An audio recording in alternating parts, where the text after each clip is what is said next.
Hello everyone, Joanna Wilson here for my OCR A-Level Chemistry Manual. Today we're going to be looking at Section 1 Atoms and Reactions, and we're focusing in on atomic structure and isotopes.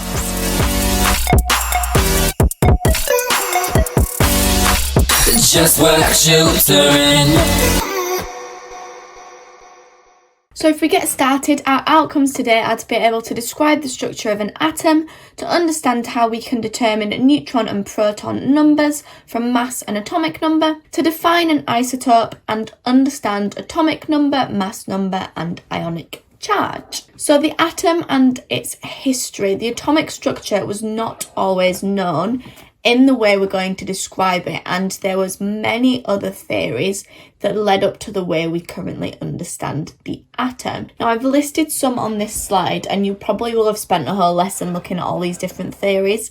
In reality, it doesn't ever really come up, but I do think it's worth having a sentence or two down for the solid sphere model, the plum pudding model, the nuclear model and the planetary model, just in case it was ever to pass by in an exam and you know what it was referring to. So yeah, these are some previous models for the atom and its history, and now we're going to go on to the current model of the atom. And the pictures on this slide are depicting each of the models. So we've got the solid sphere model, the plum pudding model, the nuclear model and the planetary model. So the structure of the atom, now the word atom comes from the Greek for indivisible, meaning it's the smallest unit possible.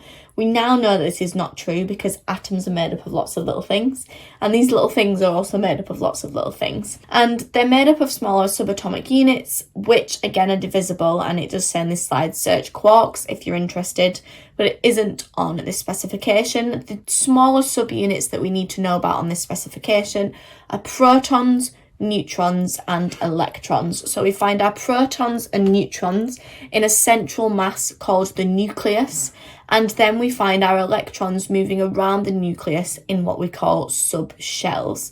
Now a proton has a positive charge, +1, a neutron is neutral, and an electron has a -1 negative charge.